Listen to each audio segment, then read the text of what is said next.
নমস্কাৰ সকলকে স্বাগত জনাইছো মোৰ ইউটিউব চেনেল টাইমছ অসম নিউজলা। আজি ভিডিঅ'ত আমাৰ অংগনবাড়ী কৰ্মী সহায়িকা বাইদেউসকলৰ বাবে খুবেই গুৰুত্বপূৰ্ণ এটা লেটেষ্ট আপডেট, কিয়নো এটা নতুন আপডেট আহি পৰিছে সঞ্চালক মহোদয়ৰ আলোচনাৰ পিছত। অসম চৰকাৰৰ পৰা অতিৰিক্ত কামৰ বাবে কৰ্মীক 10,000, সহায়িকাক 5, মিনি কৰ্মীৰ বাবে 6,950 টকাৰ সঞ্চালক কাৰ্যালয়ৰ পৰা মাননি বৃদ্ধিৰ বাবে প্ৰস্তাৱ আগবঢ়াইছে। ইতিমধ্যে কোৱা হৈছে যে অসম চৰকাৰে কৰ্মীৰ বাবে 10,000 টকা দিব পাৰিব আৰু সহায়িকাৰ বাবে মাত্ৰ 5,000, লগতে মিনি কৰ্মীৰ বাবে 6,950 টকা দিব পাৰিব বুলি জনাইছে।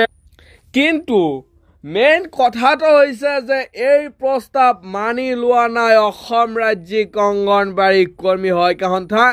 এই প্ৰস্তাৱ মৰ্মে মাননি বৃদ্ধি হ'ব, কিন্তু এই প্ৰস্তাৱটো মানি লোৱা নাই। আপোনালোকে যদি তলত চায়, কিন্তু আমি আপত্তি কৰি পুনৰ বিবেচনা কৰা হৈছে। কোৱা হৈছে সন্থাৰ তৰফৰ পৰা আমি আপত্তি জনাইছোঁ আৰু পুনৰ বিবেচনা কৰাৰ বাবে আহ্বান জনোৱা হৈছে।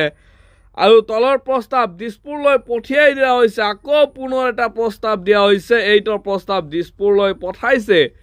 কৰ্মীক 10,000 টকা, সহায়িকাক 7,000 আৰু মিনি কৰ্মীক 8,000 আমি এই প্ৰস্তাৱ দিয়া হয়। লগতে সহায়িকাসকলৰ পদোন্নতিৰ ক্ষেত্ৰত বয়সৰ সীমা 45 বছৰৰ সলনি 55 বছৰৰ বৃদ্ধি কৰে। কোৱা হৈছে যে বয়সৰ ঊৰ্ধ্বসীমা ইতিমধ্যে বৃদ্ধি কৰা হৈছে। 45 বছৰৰ সলনি এবাৰ 55 বছৰ বৃদ্ধি কৰে। আৰু অৱসৰি লোৱা বান্ধৱীসকলৰ যিটো পাবলগীয়া ধন আছে, 10 নৱেম্বৰৰ আগতে সন্মানীয় অজন্তা নেওগ বাইদেউ, আমাৰ মহিলা আৰু শিশু বিকাশৰ যিজন বাইদেউ আছে, সেই বাইদেউ আপোনালোকে নিশ্চয় জানে, বিত্তমন্ত্ৰী অজন্তা নেওগ বাইদেউ আনুষ্ঠানিকভাৱে চেক যোগে দিয়াৰ ব্যৱস্থা কৰিব। কোৱা হৈছে যে বাইদেৱে আনুষ্ঠানিকভাৱে চেক যোগে দিব আৰু এটা অনুষ্ঠান পাতিব আৰু তাৰ পিছতে এই ধন আদায় দিব।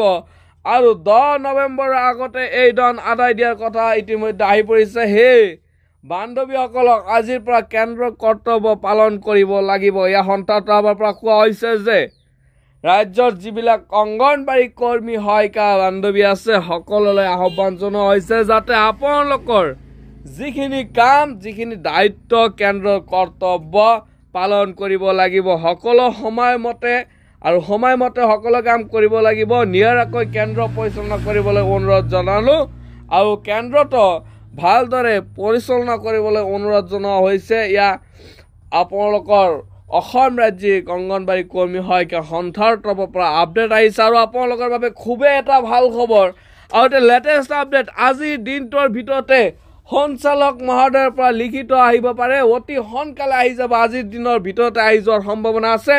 আৰু আজি যদি নাহে, যিটো দুৰ্গা পূজাৰ বন্ধ আছে 25 তাৰিখত দিয়া হ'ব আপোনালোকক লিখিত যে কিমান দৰমহা দিয়া হ'ব আৰু কিমান তাৰিখত আপোনালোকক অৰ্ডাৰ দিয়া হ'ব। সবিশেষ সেই লেটাৰটোত সঞ্চালক মহোদয় ইতিমধ্যে পঠাই দিব। আৰু যিহেতু লিখা হৈছে, কালি কৈছে যে আমাৰ লিখা কাম চলি আছে, আমি আপোনালোকলৈ লেটাৰ লিখি আছোঁ আৰু দুৰ্গা পূজাৰ বাবে আমি 25 তাৰিখতো দিব পাৰোঁ। কিন্তু আপোনালোকে ভিডিঅ' চাই থাকিব, আজিৰ দিনটোৰ ভিতৰতে লেটাৰ আহিব পাৰে।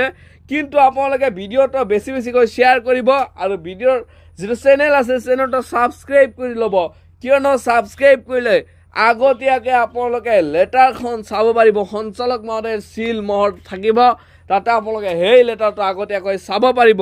আৰু সেয়ে আপোনালোকে চেনেলটো ছাবস্ক্ৰাইব কৰি যাব আৰু ভিডিঅ'টোত লাইক কৰি যাবলৈ নাপাহৰিব।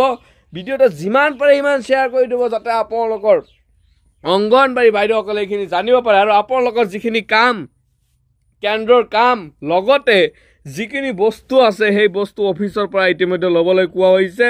যি ডিষ্ট্ৰিক্টত যি বস্তু দিয়া হৈছে তাকেই ল'বলৈ কৈছে সন্থাৰ তৰফৰ পৰা।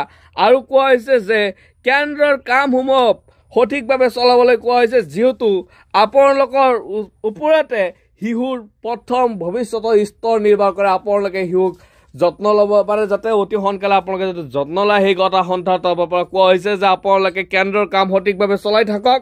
আৰু নিশ্চয় আজিৰ ভিতৰতে লিখিত এটা আহি পাব। লিখিত আহি পোৱাৰ লগে লগে আপোনালোকক জনাই দিম। চ' আজি ভিডিঅ'টো ইমানতে সামৰিলোঁ। Thank you. জয় অসম।